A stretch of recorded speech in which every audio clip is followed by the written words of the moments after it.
তুমি যদি পুরুষ মানুষ হয়ে থাকো তাহলে আমাকে এই মুহূর্তে ডিভোর্স করে দাও। তোমার মতো লোকের সাথে আমার পক্ষে থাকা আর সম্ভব হচ্ছে না। আমি আমার ছেলেকে নিয়ে বাপের বাড়িতে চলে যেতে চাই। আমার কথাগুলো শুনে আমার স্বামী কাগজে কলমে আমাকে ডিভোর্স করে দিল এবং কাগজটা আমার হাতে গুজে দিয়ে বলল, এই নাও, এটা তোমার ডিভোর্সের কাগজ, তুমি এখন তোমার বাবার বাড়িতে চলে যেতে পারো। আমি ব্যাগ গুছিয়ে ছেলেকে নিয়ে বাবার বাড়িতেই চলে গেলাম। 2 দিন পার হতে না হতে আমার খুবই খারাপ লাগতে শুরু করে। আমি যে কাজটাই করি না কেন আমি আমার হাজবেন্ডকে মিস করতে থাকি। আসলে যাই হয়ে যাক না কেন আমি আমার হাজবেন্ডকে খুব ভালোবাসতাম। কিন্তু একটা সমস্যা, আমার অতিরিক্ত রাগের কারণে আমি কোনো কিছু মেনটেন করতে পারতাম না। সামান্য কিছু হলে আমি আমার হাজবেন্ডের সাথে খুব বড়সড় ঝগড়া করে ফেলতাম। যেমন এবারও তার সাথে ঝামেলা করে ডিভোর্স করে নিয়ে এসেছি। কিন্তু আমি তো এই ডিভোর্স কখনো মন থেকে চাই না। আমি ওকে ভালোবাসি, ওর সাথে সংসার করতে চাই। আমার ধীরে ধীরে খুব খারাপ লাগতে শুরু করে। মানুষটাকে আমি ফোন করি, মেসেজ করি, কিন্তু সে কোনোভাবে আমার সাথে যোগাযোগ করে না, আমার কোনো ফোন ধরে না, আমাকে কোনো মেসেজের রিপ্লাই দেয় না। আমার পাগলামি দেখে আমার মা বাবাও বুঝতে পারে যে আমি ভালো নেই, তাই তারাও আমার হাজবেন্ডের সাথে যোগাযোগ করার চেষ্টা করে। কিন্তু আমার হাজবেন্ড এতটাই অভিমানী, সে কারোর সাথে কোনো যোগাযোগ এভাবে দেখতে দেখতে 22 দিন পার হয়ে যাওয়ার পর আমার ফোনটা আমার হাজবেন্ড রিসিভ করে।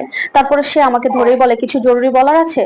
আমি তো ওর কণ্ঠ শুনে হাউমাউ করে কাঁদতে শুরু করে দিই, কিন্তু ও বলে, দেখো তোমার ন্যাকা কান্না শোনার জন্য ফোনটা ধরিনি, যদি জরুরি কিছু বলার থাকে তাহলে তখন ওকে অনেক আগতি মিনতি করে বললাম, দেখো আমার ভুল হয়ে গেছে, আমি তোমার সাথে সংসার করতে চাই, তুমি প্লিজ আমাকে ক্ষমা করে দাও, আমাকে তোমার কাছে নেওয়ার ব্যবস্থা করো, আমি তোমার কাছে থাকতে পারছি। তখন সে বললো, আমাদের তো ডিভোর্স হয়ে গেছে, তাছাড়া এভাবে তো আর সম্ভব না। ওকে অনেক আকতি মিনতি করে বোঝানোর পরে আমাকে বললো, ঠিক আছে, তাহলে মুরব্বীদের সাথে কথা বলতে হবে। পরক্ষণে সে আমাকে বলছে, তোমাকে যে একটা কাগজ দিয়েছিলাম তুমি কি পড়েছিলে, ওখানে কি লেখা ছিল?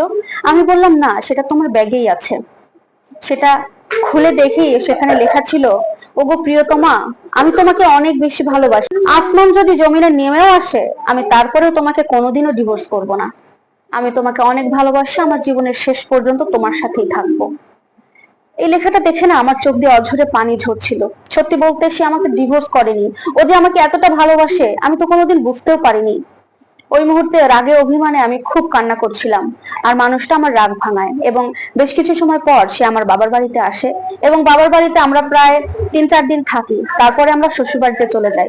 বিশ্বাস করুন, আলহামদুলিল্লাহ আমরা এখন অনেক সুখে সংসার করছি। আজকে প্রায় 5 বছর পার হয়ে গেছে। এই 5 বছরে আমাদের মধ্যে ঝগড়া লাগেনি এটা বলবো না, ঝগড়া লেগেছে, অনেক কথা কাটাকাটি হয়েছে, কিন্তু বিশ্বাস করুন আমাদের সম্পর্কে ভালোবাসা কিন্তু এক বিন্দু পরিমাণও কমেনি। আমি তাই বলবো সবাইকে, সংসারে ছোটখাটো বিষয় না, ঝগড়া হবে, ঝামেলা হবে, অশান্তি হবে, কথার মনোমালিন্য হবে, কিন্তু তাই বলে সম্পর্ক থেকে বেরিয়ে যাওয়া কখনো ভালো সিদ্ধান্ত বা সঠিক সিদ্ধান্ত নয়। বরং একটা সম্পর্কে থেকে যদি আপনি একটু মানিয়ে গুছিয়ে নিতে পারেন, একটু স্যাক্রিফাইস করতে পারেন, তাহলে জীবনটা অনেক বেশি সুন্দর হয়, ঠিক আমারই মতো।